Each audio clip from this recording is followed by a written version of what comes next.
Warahmatullahi wabarakatuh.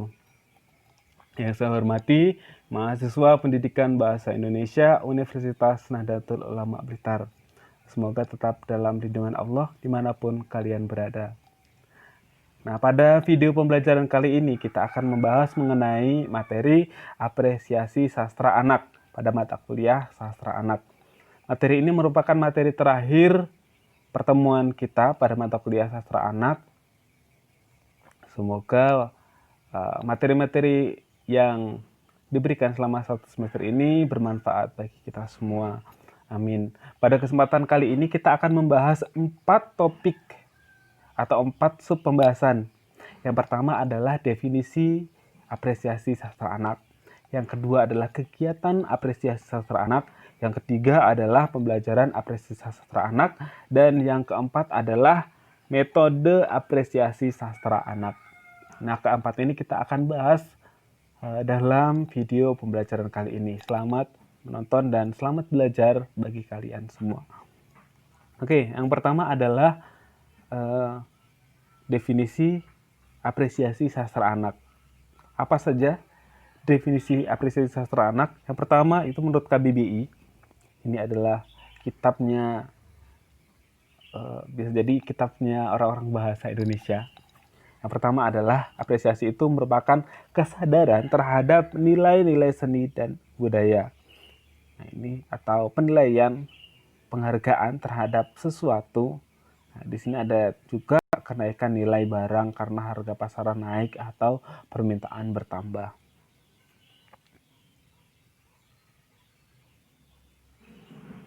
Yang kedua ini menurut Sujiman, itu merupakan apresiasi itu merupakan penghargaan terhadap karya sastra yang didasarkan pada pemahaman.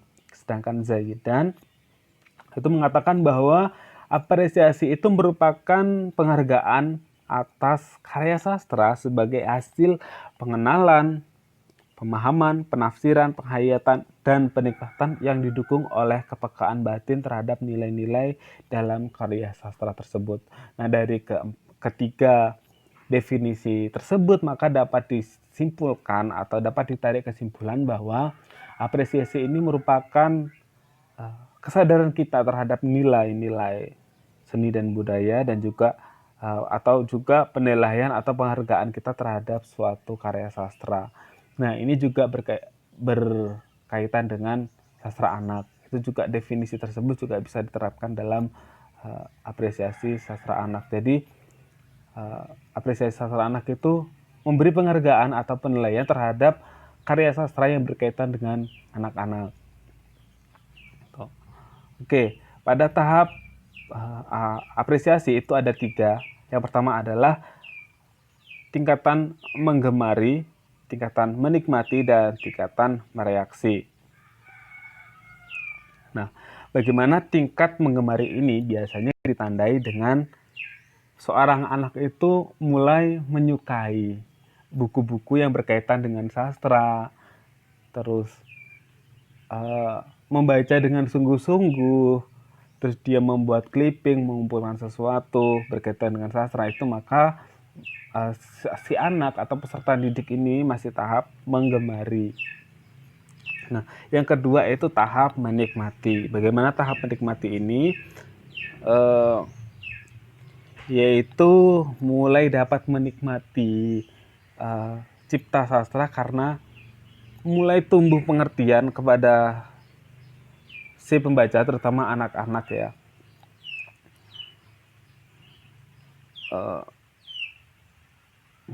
Mungkin dapat dikatakan bahwa si anak ini sudah mulai paham pesan apa yang ingin disampaikan ke dalam sastra anak tersebut. Misalnya sastranya berupa puisi, cerpen, dan lain sebagainya. Nah, yang terakhir adalah tahap mereaksi. Nah, tahap mereaksi ini adalah tahapan terakhir ketika anak itu sudah menggemari, menikmati, maka yang terakhir adalah mereaksi. Nah, mereaksi ini juga ada beberapa tingkatan. Yang pertama adalah tingkat penikmatan. Nah, misalnya anak itu sudah mulai menikmati sebuah karya sastra. Nah, ketika sudah menikmati, si anak ini mungkin menyatakan pendapatnya mengenai sastra tersebut, maka si anak itu juga akan mereaksi terhadap sebuah karya sastra mungkin yang dibaca, yang didengar ataupun yang ditontonnya. Nah, ini yang kedua ini tahapnya adalah tahap pemahaman. Tadi penikmatan, pemahaman. Jadi kalau pemahaman ini si anak itu sudah mulai memetik atau menggali lebih jauh mengenai pesan apa yang ingin disampaikan dalam sebuah karya sastra tersebut. Nah, ini biasanya juga si anak itu sudah mulai menghayati amanat yang terkandung. Nah, yang ketiga adalah tahap pemahaman. Ini berkaitan dengan mengemukakan pesan-pesan yang terkandung dalam karya sastra. Nah, ini biasanya dilakukan setelah menelaah atau menganalisis sebuah karya sastra, baik itu intrinsiknya maupun ekstrinsiknya. Ini contohnya seperti puisi, drama, dan lain sebagainya. Nah, yang terakhir adalah tahapan penghayatan. Nah, ini biasanya si anak sudah mulai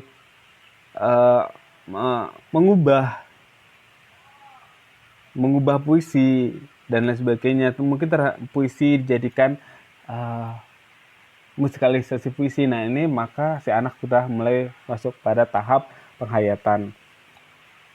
Nah, tahapan implikasinya yaitu pada tahapan terakhir ya, ini pada tahapan mereaksi ini ada tahapan implikasi, yaitu si anak sudah mulai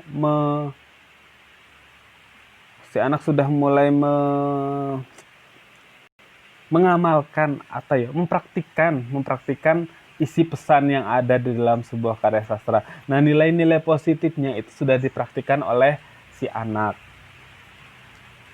Nah, yang selanjutnya adalah manfaat apresiasi sastra anak.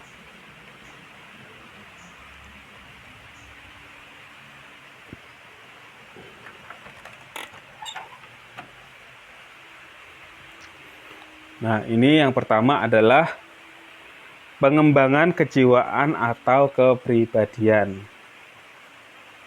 Tentu sebuah karya sastra itu tentu ketika anak itu sudah mengapresiasi, maka akan mengembangkan kejiwaan dan kepribadian. Nah, selanjutnya adalah menambah wawasan. Tentu ketika anak itu sudah mengapresiasi sebuah karya sastra, tentu sastra tersebut juga akan memberikan manfaat, yaitu menambah wawasan. Pesan-pesan yang diterima oleh anak atau peserta didik ketika kalian pembelajaran di sekolah, maka itulah wawasan yang diterima oleh si anak tersebut. Nah, yang selanjutnya adalah kepekaan batin atau sosial. Nah, kepekaan batin dan sosial ini mungkin dalam sebuah karya sastra itu mengungkapkan sebuah pesan moral, pesan sosial, maka sastra tersebut memberikan kepekaan batin atau sosial kepada seorang anak tersebut.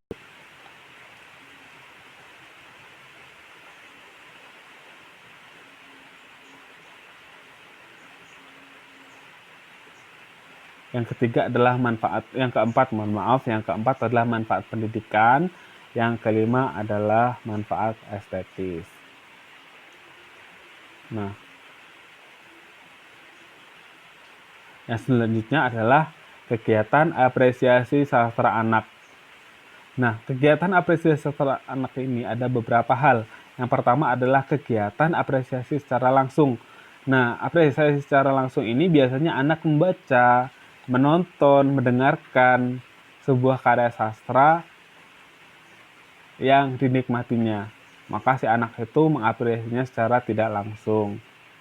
Nah, bagaimana yang tidak langsung itu misalnya mempelajari teori sastra, mempelajari kritik sastra, esai sastra, dan mempelajari sejarah sastra. Nah, yang selanjutnya adalah mendokumentasikan karya sastra, yaitu mengumpulkan dan menyusun data karya sastra, baik itu berupa artikel, karangan, terus itu bisa juga karangan atau artikel yang berupa di majalah, surat kabar, dan lain sebagainya. Nah, selanjutnya adalah kegiatan kreatif. Nah, kegiatan kreatif ini mungkin si anak sudah bisa memahami atau mengungkapkan kembali sastra anak tersebut. Misalnya pada tahap membuat, si anak itu sudah bisa membuat puisi. Nah, pada tahap mengungkapkan, mungkin si anak sudah bisa mengungkapkan isi atau pesan yang ada dalam sebuah karya sastra tersebut. Nah, materi yang ketiga adalah pembelajaran apresiasi sastra anak. Apa saja yang perlu dipersiapkan dalam pembelajaran apresiasi sastra anak ini? Mungkin kalian nanti ketika sudah mengajar, inilah yang perlu dilakukan oleh seorang guru. Yang pertama adalah tahap persiapan. Nah, tahap persiapan, yang kedua adalah tahap pelaksanaan, yang ketiga adalah tahapan evaluasi. Nah, pada tahap persiapan itu yang pertama yang dilakukan adalah memilih bahan ajar. Nah, memilih bahan ajar ini harus sesuai dengan peserta didik sehingga seorang guru itu harus mempertimbangkan usia dalam memilih bahan ajar. Nah, selain usia juga tema, pengarang dan bobot dari karya tersebut juga harus diperhatikan oleh seorang guru.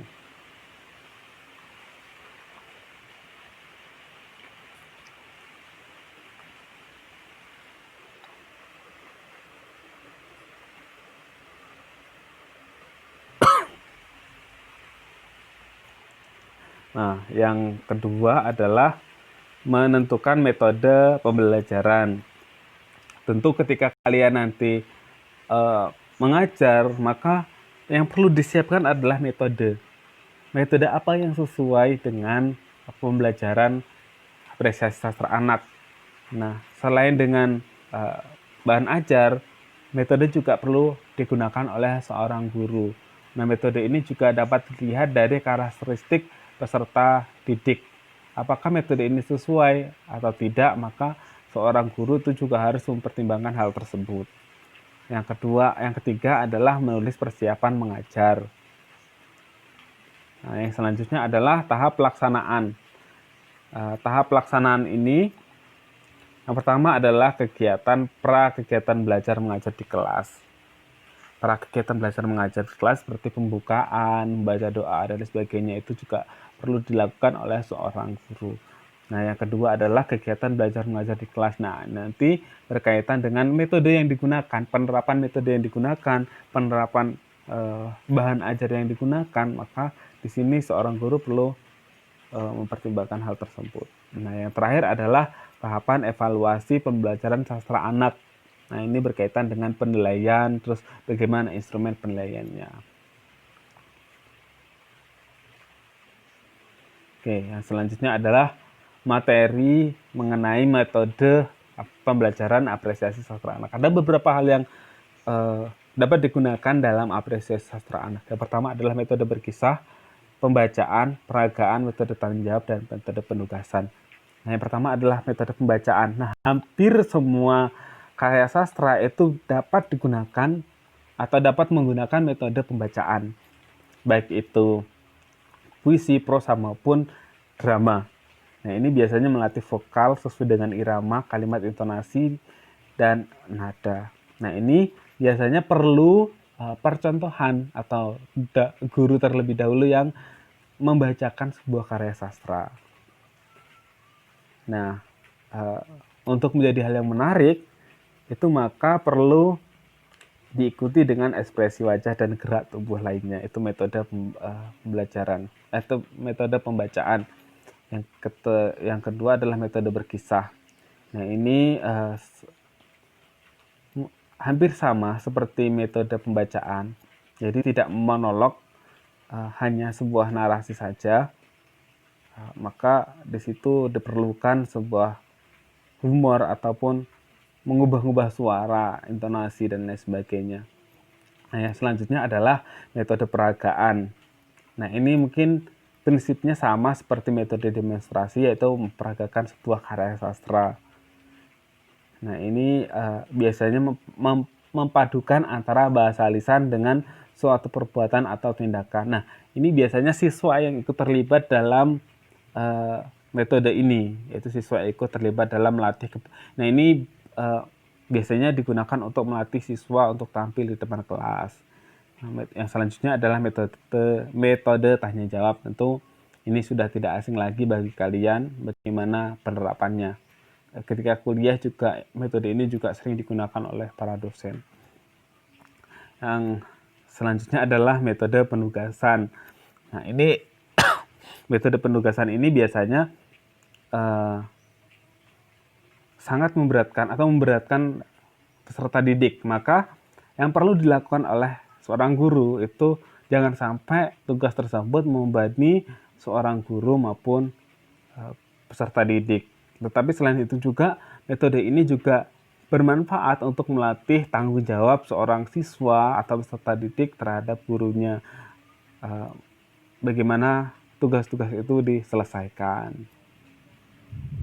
Nah, mungkin itu saja pembelajaran kita kali ini pada mata kuliah Sastra Anak. Kalau ada pertanyaan yang ingin ditanyakan mengenai materi tersebut, dapat ditulis di kolom komentar. Mungkin sekian pembelajaran kali ini. Saya Iri. Wassalamualaikum warahmatullahi wabarakatuh.